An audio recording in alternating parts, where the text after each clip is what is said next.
నమస్కారం కృష్ణారావు గారు. అవియర్ టాక్స్‌కి పునఃస్వాగతం. గత 10 రోజులుగా ఈ అదానీ వ్యవహారం అనేది చాలా డీప్‌గా డిస్కస్ చేయడం జరిగింది. దీంట్లో నిజానిజాలు నిగ్గు తేల్చకుండానే అభియోగాలు కూడా చేయడం జరిగింది. దీంట్లో జగన్మోహన్ రెడ్డి గారు అదానీని కలిశారని చెప్పి ఆయనకి కిక్ బ్యాక్స్ వచ్చాయని చెప్పేసేసి ఒక విషయాన్ని మీడియా ద్వారా తేటతెల్లమైంది. అలాగే జగన్ గారి మీద కేసులు పెట్టారు అని చెప్పి కూడాను అమెరికాలో మీడియా వార్తలు ఊటంకిస్తున్నాయి.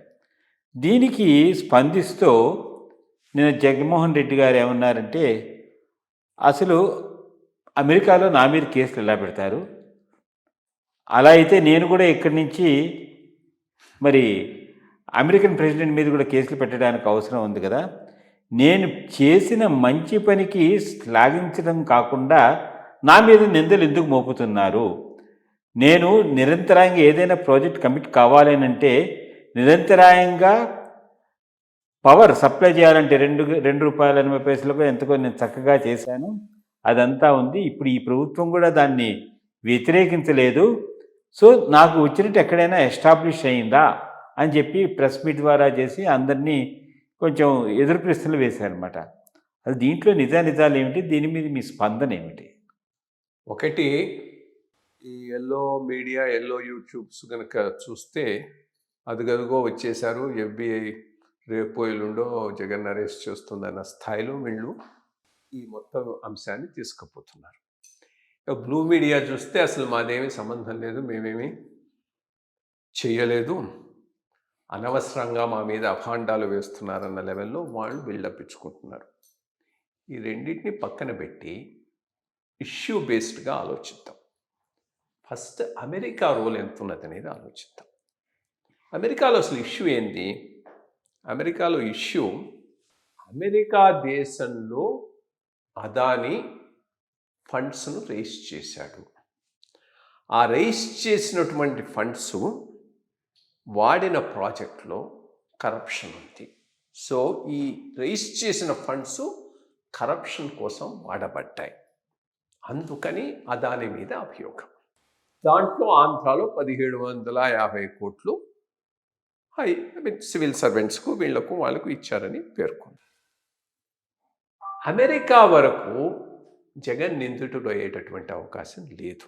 బికాస్ వాళ్ళ కాన్సన్ట్రేషన్ అంతా అక్కడ ఏవైతే ఫండ్స్ను సోర్స్ చేస్తున్నారో ఆ సోర్స్ చేసిన ఫండ్స్ను అదానీ చేశాడు కాబట్టి అదానీ మీద, వాళ్ళ మీద కానీ అభియోగం తీసుకున్న వాడి మీద కాదు. అది దాని మీద వాళ్ళకు జ్యూరిస్డిక్షన్ కూడా లేదు. చేసిన వాడు అదానీ, ఫండ్స్ రైజ్ చేసిన వాడు అదానీ. సో వాళ్ళ మీద కానీ కేసు, వీళ్ళ మీద కేసు అయితే కాదు. సో అమెరికా జ్యూరిస్డిక్షన్ వస్తుంది, అమెరికా ఏదో చేస్తుంది అనేటటువంటి ఈ హైప్ అంతా ఇర్రెలవెంట్ నా దృష్టిలో. బట్ ఈ ఇన్వెస్టిగేషన్ ప్రాసెస్లో అమెరికా చాలా ఇన్ఫర్మేషన్ గ్యాదర్ చేసింది. వాళ్ళ సెల్ ఫోన్స్, వీటిల్లో జరిగిన వాట్సాప్ కన్వర్జేషన్స్ అవన్నీ వాళ్ళ దగ్గర రికార్డ్ అయి ఉన్నాయి. తప్పకుండా ఆంధ్రాలో 1750 కోట్లు చేతులు మారాయనేటటువంటిది స్పష్టంగా తెలుస్తూ ఉన్నది. అంత లెవెల్లో బ్రైబింగ్ ఆఫీసర్లకు జరిగేటటువంటి బ్రైబింగ్ అయితే కాదు, హైయెస్ట్ పొలిటికల్ లెవెల్లో జరిగేటటువంటిదే. దానిని ఆధారంగా చేసుకొని ఇన్వెస్టిగేషన్ ఇండియాలో స్టార్ట్ అయితే మాత్రం తప్పకుండా అది జగన్ మీదకు చుట్టుకునేటటువంటి అవకాశం ఉంది. అది మొన్న మనం అనుకున్నట్టు స్టేట్ గవర్నమెంట్ చేయొచ్చు, సెంటర్లోనూ చేయొచ్చు, సుప్రీంకోర్టు ఇన్వాల్వ్మెంట్తో కూడా జరగవచ్చు.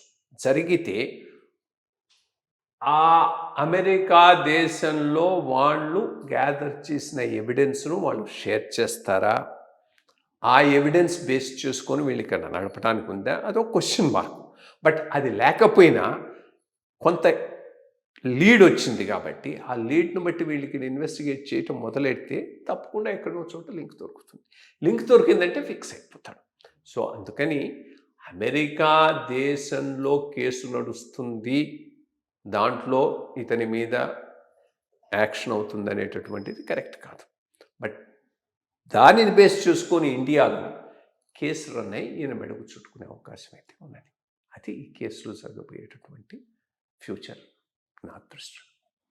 మరి చూడాలి, మరి అది ఎట్లా ఉన్నా ఇండియాలో స్టాక్ మార్కెట్స్ అయితే చూస్తే 2 రోజులు పడ్డాయి, కానీ మళ్ళీ అదాని షేర్లు మళ్ళీ చాలా బాగా పైకి వచ్చాయి. మరి దీంట్లో నిజాలు నీకు తెలియదాకా మనం వేచి చూడాలి. నమస్కారం.